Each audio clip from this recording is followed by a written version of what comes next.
You're right in the middle. I'm in the middle. Well, it's fine, you know, to be in the middle. Yes, and you I can- wouldn't know. So. yeah, you know, I was the chance to get the, I never get new clothes. I think I get clothes for my brothers, you know. Yeah, and but it was good. I mean, this, I don't know that mean for someone, for me, but it mean a lot, you know, the same possibility to helping my brothers, you know. And still to be in the middle, they always look at me.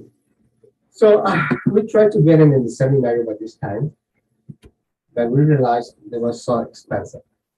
So expensive.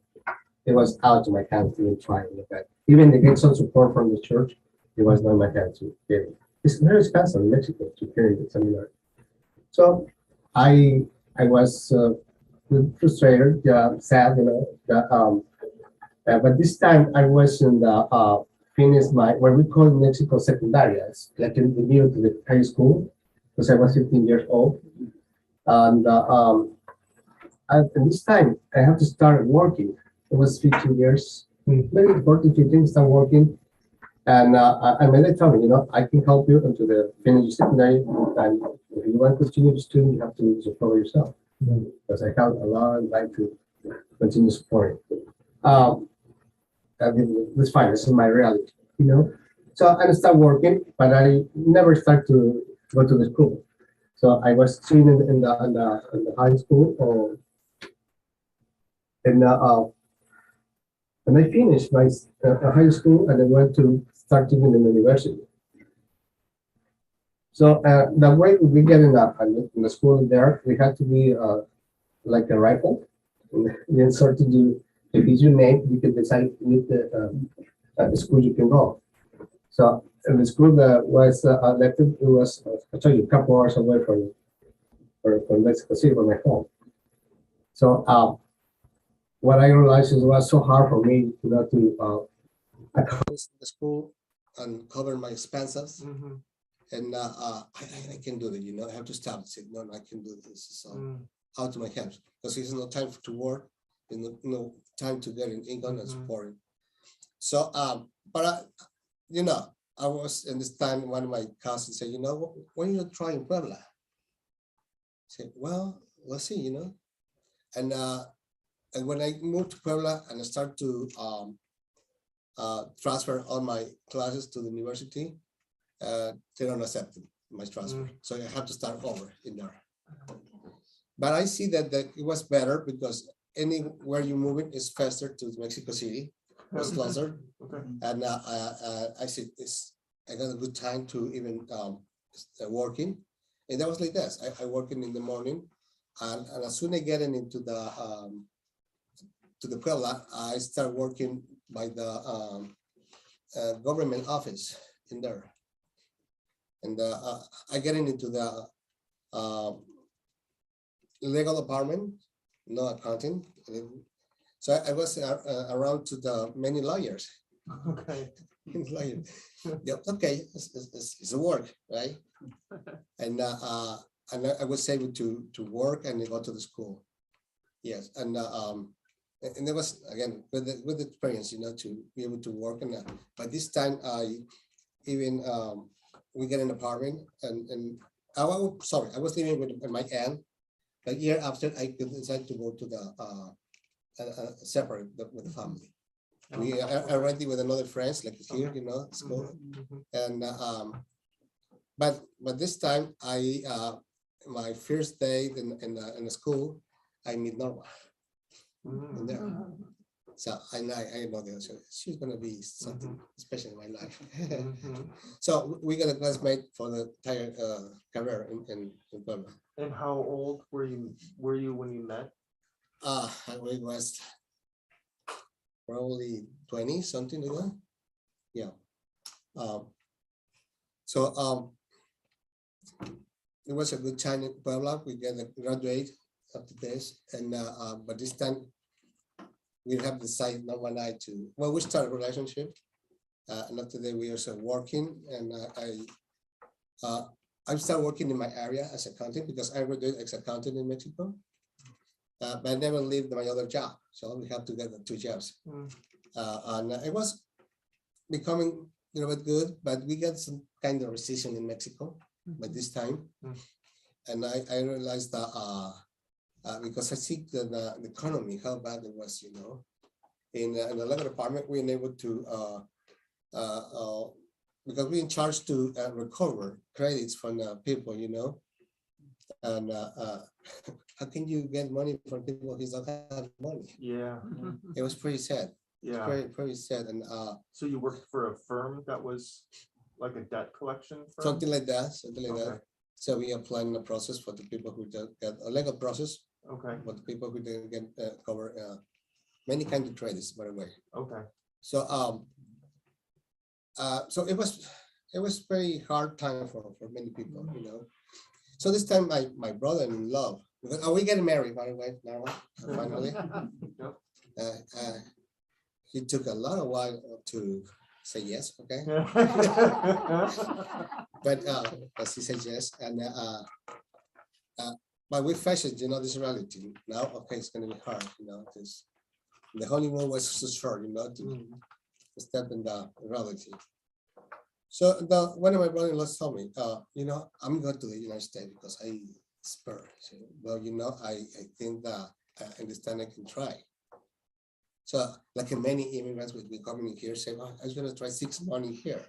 So we coming in here and we realize everything is new, everything is different what we're thinking and about, Mm. We hear many people experience and it's totally different, what they express and living in here, the experience.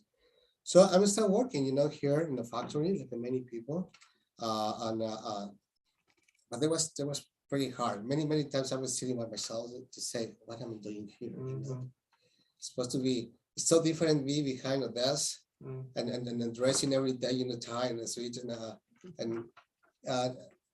I say, another part, it was like a challenge for me, and I take it. I will take it, one of my biggest challenges is other people, another people from here to coming from Mexico, coming from the small towns. Mhm.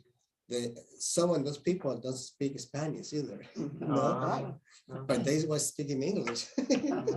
So, oh my gosh, I need to do something, this is going to happen. So I start to go to the school, but this time I decided, I'm going to stay here. The 6 months probably go back to Mexico because during this time, Norma get pregnant too, Mhm. So this is why I say I went back when my child born, but it was not too easy. It was not too easy. So So how old were you when you moved to Chicago area? I was sick like 27, something like that. So, And then the first baby right away. right away? Okay. Yeah. So it's Jocelyn. So I miss the Jocelyn's born. It's pretty hard, but then also was my motivation to say, I had a reason now to Mhm. working hard for her. But again, during this time, I got the opportunity to talking with many people, listen the stories of many people, and I say, life is not too easy, So and many people call me, asking, we need to talk to you, we need to talk to you, because I guess I got an award for them to help and support them. I didn't know what it mean, at this time. So after almost 2 years, I decided to back to Mexico and say, I'm going to bring Norma here. And we say, if we get a visa for her and coming here, I'm going to bring her. So now I'm going to stay in Mexico. But thanks to God, we get a visa and we able to come in here. Because I know what hard, listen, all experience, how difficult it is cross the border, with a child as a family. Now seeing the news during this time, how hard is the people coming from South America and with a dream, and of course, I understand that many people they aspire to come here with different stories, Mhm. and they motivate on the need, this why they come in that way. But it's too sad. I know this is. I know many people die. Many people injured in the crossing. One of the stories that impressed me is a guy who was say, I say when I cross the border and I jump into the wall, this time. He said, I didn't realize when I jumped in and went down, his both legs, the bone was broken, and just moved like this. And she's telling this, I was unable to move. I have to stay in the hospital for a long time. I was thinking maybe I'm gonna lose my legs. Yeah. Yes, and but he thanks to us, he's recovered, not 100%. But they was very impressed, see how people to understand why people come into this country. What is the motivation? Why do they have to face many challenges in different ways? Because it's hard. First of all, to separate with the family. Mhm. It's so hard, but also it's a motivation. Has many risks into when they got across to this country. Many kinds of risks, crossing in the desert, crossing in the border, and there, especially women, how hard it is for them, so risky to be abused for the coyotes, or just to get lost or lose your life, in this time. This is on you listen from me right now, but you maybe hear from news. But this is more portion than many things happen in the border, fortunately. They are abused for the police border too, many times. And so and then the past administration and all the new politics for the immigration from Donald Trump, oh my gosh, they got enough plus this, it was very sad. And I was between these people. I was listening from these people, all this kind of experience, and I said, well, it's like we have to we're here, and now we have to move over. We have no choice, and we got the opportunity. We have to find you or decide do the best in here. Because I talk to people, many people that was asking or thinking why the immigrants drinking a lot. Yeah, why they have to expose money to drugs. And like I see, many people use that way to stay in here to support by yourself. Yeah. That's very painful, when people say, I lost my parents, I lost a relative, a brother, I'm able to go to with the family. But I told you, just thinking is if you're there, there's not much that you can do, and probably we can provide more support from here, especially financially, and this just trust in God, to give you the strength to continue and help you to heal all this pain. Yeah, so it was like pastoral in that time, my pastoral support. Yes. So when somebody's, either in Mexico City or surrounding areas, and they can't support their family, whether it's their children or relatives, and they're considering coming to the United States, how, like, what is from what you've talked with people, what is that thought process like? Is it I'm going to try to do it legally and then it just takes too long? Or what is from the people you've talked with, what is that thought process like? Well, they most of the people coming from the rural areas, many people that work in the fields in Mexico, they are poor people, say that way. So it's like impossible to try to get a visa from this perspective, because when you go to the embassy, you say embassy in Mexico, you have to prove that you are a wealthy person, you have an education, and you have no reason to stay in the United States. So if you come say, no, I'm gonna go to visit, you looks like people who's got an education or money, just they deny the visit. So many people, and even the people don't try to go there because they know the answer right away. Yeah, I think that in the embassy, the people is looking you when you get in there. Yes, not only cameras got the witness people around to you. I know now this is the way to happen. When you got the interview, they know who you are. Yes, even they feel they introduce people between the people, to start making like a conversation and start listening, the different kind of story.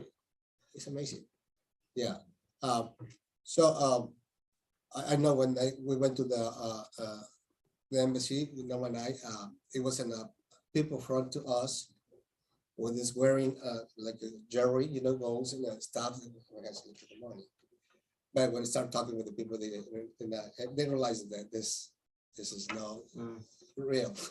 So Isn't that people right? like try to go dressed up as if they have money. Oh, Yes, so yeah. they did try that, and that was the one way. So many other people who's coming from not the big cities, but the small towns, they have already even a friend or relative who got the experience here, and they motivate to coming here. Mm. When you come for the first time, I think it's more difficult because you don't know what's going to happen here. But this is the experience for many people. So this is why when here, I see many people from around to the big cities, not from the big cities. Yeah, this is why they are hard workers, by the way, too. Mm. Because I can compare, somebody who's working in the office to somebody working in the field. I mean, my respect, because this is a big difference. And I really respect, all these people. And maybe they don't even understand sometimes, but I can see that the people, how special they are. Mhm. That's really good. But here, we have a different understanding, who's an immigrant. What is the history behind everyone, and I can tell you, everyone has so difficult, heavy, and hard experience. Yeah, it's a high price, very high price that they pay or we pay, and how we here. Because after being here and start looking for and building the American dream, that I say they need to change it. It's not American dream. It's really a bad dream. Yeah. Bad dream. It's a sweet dream, something different. Dream something making you feel maybe better. And but no, it's pretty difficult. So and during this time, I was working for a company, and he was making cleaning in many areas, and there was two groups: people who working in the evening, just making cleaning stuff, or people who's working in the morning, who's supervising and supporting, for example, schools in the office or the staff. And I get in a job in there, and through this company, and one of the places when I was working was in St. Pete's, in the school. Really? Yeah, and it's a nice people there. I met a priest in there from Mexico, Agustin Ortega. He was for a while in there. But talking with her and asking, why you don't start having a Latino community in the church, There, he told me, oh no, they say, it's too white. It's too white. Oh my gosh. I'd say, but what does that mean? I said, it's not too simple. It's not simple. I'm still learning what exactly does that mean, And after this, I hear from a neighbor say, it's a church who's looking at position. And say, where is it? It's in Glen Ellen. I said, wow, Glen Ellen. It's pretty close where I am. So I said, well, I'm going to interview. And it's just the first time coming here to San Marcos. And San Marcos, and it was, by the way, that time was Charles Knighton out there. And Mary Sue, remember? Mary Sue, the secretary at the time. And I just come and say, I'm in my short English, by the way. And the difficulty, I said, I'm looking for a job, I know there's a position there, say, no, we don't know. Really? So I said, okay, thank you. So I invite my friends, say, they say they don't need it. There's not any open position. And say, yes. Say, you're asking for Gary or Rock, and he's gonna help you with give information about this position. And I did it. And I was able to meet on my first interview. It was Michael Banach, who was Janine Mahan and the rector in this time. So I got interviewed with them, and Janine. Mhm. I was always impressed with the sweet, having that how confident make you feel, and Michael Minor too, and he was say some word in Spanish and make you feel better, and a fantastic word, say, un mundo fantástico, something Yeah, yeah. like his word to say, no. So I'm still working here as a sexton, start working, and so my vision as a sexton in here, from this time, it was always to find the way to support, not was only to make it cleaning stuff, supporting the church in many ways. I after this I start even becoming acolytes in the service, remember, and assisting in the altar. It was pretty familiar for me, it's not too different celebration to the Roman Catholic service. So I feel so confident. So in a conversation with about this, because one day Janine asked me, she said, you can be a priest. Yeah. So but I said, oh, man, this is how to my work, I see it almost impossible. But I'm start here with my interest on my code that I have many times years ago, See, and what I was very motivated for this conversation. So say about what I need to do here, this is and I had start some conversation with the rector and looking for how can we do it, but we have the set separation, he left and all my conversation left too with him. And but this time, by the way, it was pretty hard for me too, Yeah. because I feel like it was in the mirror. Mm. Because I really love many people who Right. left, Yeah. but I was Yeah. not to stay here, because everybody or many ones they trained me good in here. Yeah. But I understand how difficult that was. So but it's not was too hard to say I can stay, because I tell you from the beginning, all my mission is to support this community who give me the opportunity, Uh, Did you ever change, or did you always kind of have a thought about affirming gay people and like the reason for the split? Mhm. Did you change at all your thoughts about human sexuality, or were you always No. kind of open? No, I was having open, Yeah. I got a friends from Mexico, a community in there, and they and listen the story that they live in, it's pretty hard. As somebody be coming out to the closet, it's so difficult. And I was being pointed in there, especially in Mexico, they considering the homosexuality like not only a sin, the generation, from the society, it's something bad, and they're people, they after talking with the people say, you don't see any different, from they're good people too. They're good people too, and the way they have to live, is they don't have any opportunities. But when I remember the first conversation of friendships with LGBT people in Mexico, so I always be respect with the people, always they give me opportunity to have not maybe good friends, but also people respect me, because I respect people too.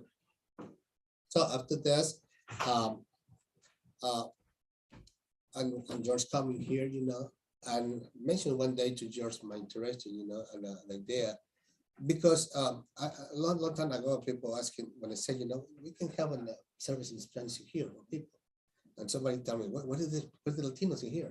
Oh my gosh. You know where the Latinos are now? They are everywhere, and this is what we put here. So George support me, and we start my discernment process, and thanks George because he's always behind me.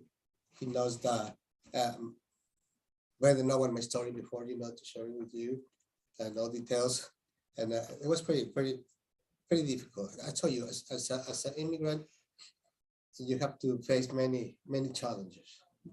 Yeah, but thanks to God, you always let's provide the good people around to you. Philip Carter was one of my mentors and my teacher, English teacher, ESL class. he was teaching me English here in the church. It was very helpful. Mm. And also I was attending an COD, so Spanish English class too in there. So this is another experience too, because to be moved to my discernment process, really approved, and the seminary. Oh my gosh, it's I would say back to the school, after a long time, it's not too easy. But realizing that move to this seminary when you English is not enough, maybe just to communicate, but not enough to follow an academic level, oh my gosh, it was a big challenge. It was take me twice time, or just a simple paper, 2 pages paper, because or reading in a book, and because we have to first of all try to understand many new words. So translated is taking time, and after this, put it down in the paper, write down the paper. Well, you have to write down in an academic way, Yep. not only with all the rules that we have to learn, and I have to learn all the stuff. All the stuff. Many of my classmates, they are just coming from the graduate from the universities, and it was pretty easy for them, So I got conversation with the seminary, LSTC in Hyde Park. There was a seminary to say, I think that you need to consider, or learn more for the people like me, because I know it can be another people. How difficult can be, how challenge can be accomplished, so they tried, and I tried many times to talking with the professors, talking with many people, say I just need do you learn, just I'm learning, but you learn from us, people like me, because I know that they're not the only one, there can be another Latinos. Yeah. There was another lady there from Colombia right away, and that was hard for me, but for this lady was harder even. Because I was maybe with some English, but his English was done. But he was, but he did a good job. He did a good job. I think that he got a graduate too. So and I got some support from for classmates that they spent some time with me, help me. But yeah, that's only there was. I didn't see how come it's gonna happen. It happened. It happened. And so and then after this we get up to the school, because I tell you, it was always running to try to finish all my papers. And yeah, just getting finished because I was graduate for a master in art and theology studies. That NA, they call it. It was not MD, MA, and but it was excellent. So so when we get our dining here as a deacon, and thanks to everyone, because I feel the love and all the support. I start to have the experience in the field in different congregations here.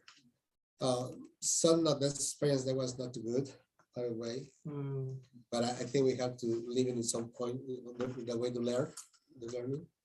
And I'm learning, and I learn a lot from the experience, and I'm still learning, but all these experience, I think that have some reason. I think that many times I was asking what these things happen in my life. Why this? Because it's amazing, many things. I understand now what the gospel is preparing me, or still preparing me. So this is well, I'm right now in here. We got my family. The Jocelyn and Noreen born in here, and they went to the school, and I had another experience with Noreen. We have to learn it. There was he was some difficulty in his learning process, and talking with the teachers, how can we support? What was wrong? He said, we don't know, because Noreen, when you push a lot of pressure to him, he's getting, he need to feel confident. Mhm. And especially his writing, it's amazing what he's doing, he can do, you know. But it's something in there he's now helping. I know this, we exploring if it was some kind of iceberg that the kids suffer, difficult. And well, we're exploring what was happening, the diagnostic, what with him, you know. We know he's some kind of what they call I forget what oh my gosh, this it's got the word. Anyway, so the way he's processing is not autism. I'm sorry, autism. With this, yes, yeah, autism. But this is in a low level. That isn't not to disturbing in the process that he's learning. Mm. But he's learning a lot. Right now, he's he got a lot of pressure in the school, by the way. Mm. He got a couple crises in the school, Mhm. and but we are working with the school. We try to learning together, and we push into the school to get some diagnostic in it, and we get it finally. And then and I realized, you know, how difficult it is for Latino families. Just for families in here, leave this process not too easy. Mhm. But for Latinos or immigrants, it's harder too. So Mhm. whatever happening here, we got a word we say when you say got a cold, you know, towns yeah, towns like Mexico and other countries, they suffer a pneumonia. Mm. Really. So they can helping us to understand, you know, how this something simple is becoming harder to decide.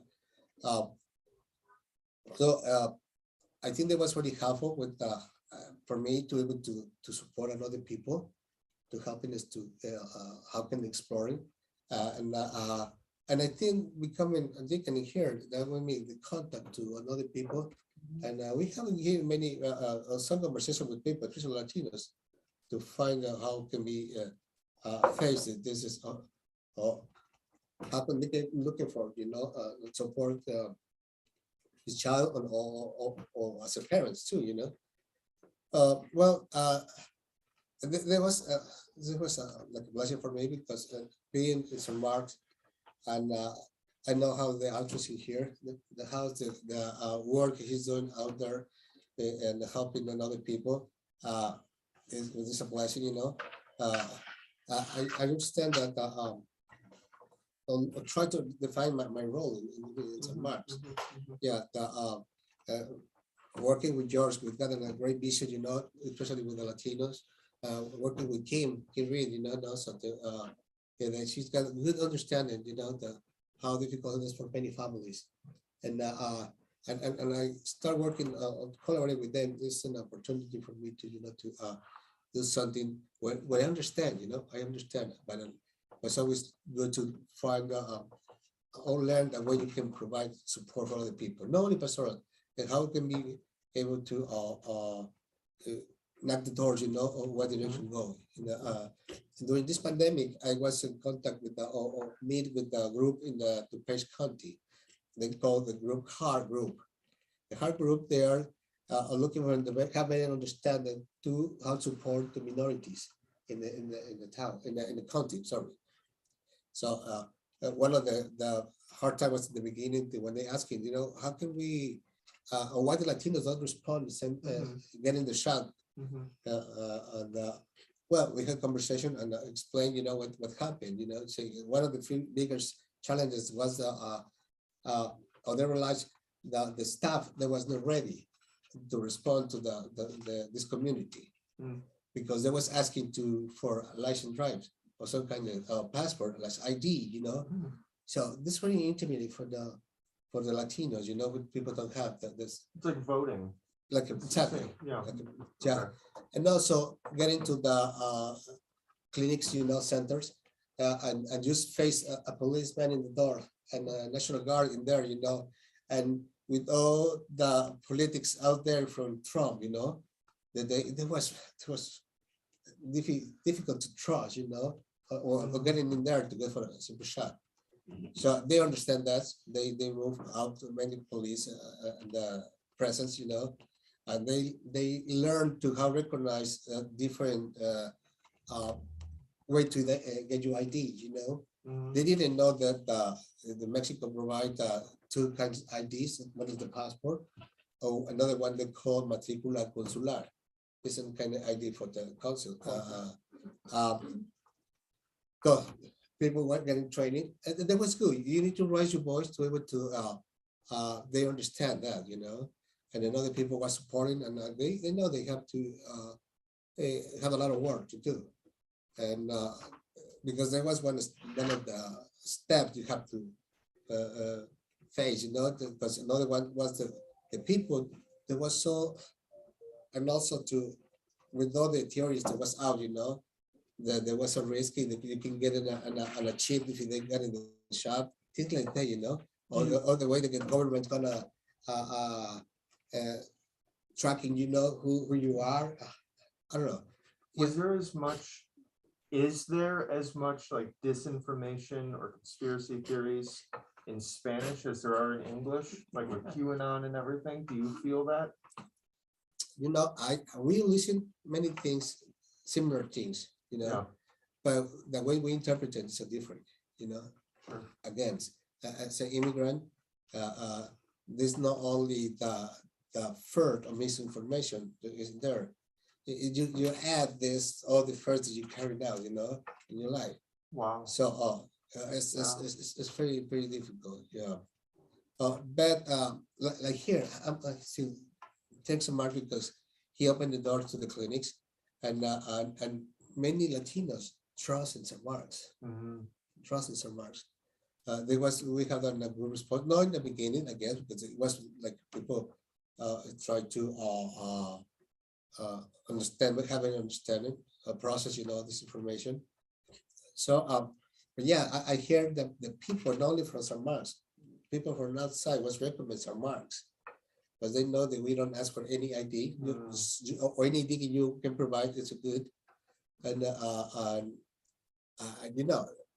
how welcome is St. Mark's. People feel it, people feel it, and I meet a lot of people who's coming from out of the church, looking for, and pretty interesting. So this is something good, how St. Mark's is the welcome to other people, we can reflect it in there. Yeah, of course, we don't have, I think we are no high response, to for other people, because people say it's not too easy, But to the church is not too easy for people. How many people have to work too? Right. Yeah. They during the pandemic, we in contact with other people, and many people get sick. Many people get different schedules from the pandemic, or just a different way to work. This is some of the realities. But still the contact. They are still considering St. Mark's as his church. Mhm. Yeah. So they show the different opportunities. So Well, I feel like George is always saying, doesn't like the word members, but it's like, is it just people on Sunday? No, it's everybody who feel that they're connected, that they do other things, either with the building. Yeah. So yeah, yeah, I think that's another way that comes true. yeah, and always they need a support. They come with St. Mark's. Yeah, and but this, I don't know. Maybe just have an idea. What is the how many people who is coming to St. Mark's? Right now in the past confirmation that we had St. Mark's, I think from the 1 o'clock service were over 30 people. George, the confirmation, just the 1 o'clock service. What's the number of what? The confirmation. How many kids were confirmed? Get the confirmation for the 1 o'clock. We had, total, we had 42 confirmands. Wow. Yeah. So and I participated in because the Latino congregations in the diocese, they're gonna have a celebration in June 4th, and they're gonna get together, and I heard the number for all the churches, they're gonna be like 50 people. the people. So they give me a surprise, you know, that get as many people in San Marcos, you know. Mhm. Oh my gosh, this is uh this is good, you know. I'd say, yeah. Um, so I think that I'm pretty sure we're gonna face some new challenges, you know, especially because many congregations they're asking how's it gonna happen now, you know, how to dress in the new reality or new times after pandemic, you know. So I think what's really good is to tell you to always keep the contact with the people by phone or email, you know. They work really hard for many people to learn to how connecting to the Zoom, you know. But we have people, and I think it's not exclusive for the 1 o'clock team or many people. It was a challenge, you know, to learn yeah. that connected. Yeah. But now we're learning that Zoom giving good opportunities, like having people not only from the USA or from anywhere in the world, you know. But we haven't get families for the countries Mexico, Central America to participate in the service in many occasions. It's wonderful. It's wonderful. We got an opportunity to have a rosary for somebody who died in here. But they have the contact with the family in the Mexico and other parts. It's amazing, no? We are learning, you know, they got another opportunities to contact with the people. So well, this is where is Miguel right now, and I know there's more things coming in the future. I probably will need more time to get more details. Yes, and because right now I'm a participant in the diocese level I'm one of the co-chairs in the tourism commission in the diocese, and also member to the standing committee in the diocese. Well, it was so special time for this community, especially because we don't have a bishop. We have bishop elect, but no bishop. So, and the study committee had to face as authority of the church right now, many challenges, many challenges. Well, that good inspiration, you know, to participate in this community and also be responsibility to this. But this is what I'm living right now. Plus, I think I have involved in many things. We participate in a group they call Santuario, Task Force Santuario. And the group is starting to support immigrants too. We call Santuario because during this time, we have to learn how can we becoming a sanctuary place for people who's needed. You know, many people was immigrants were refugees in the churches. They will be deported for the IC. Right. Yeah. That happened once with the library. This was like 4 years ago now. There was not us, another library had a program for new immigrants about how to get legal protections. ICE showed up and took arrested people.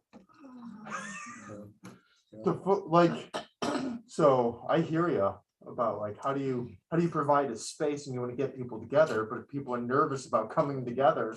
Yeah. So this is a lot of things to learn, you know, how can we support understanding. And then tourism commission this have the opportunity to help the people to understand not only racism in our institution, but understand how the Latino community suffered this racism, you know, how the power is abused of these people too, and the opportunity they are less and harder during this time. So, but I can see God's presence in all this part. You know, we got a good people who they are interested to supporting and the movement, but there's a lot of work to do, by the way. Yes.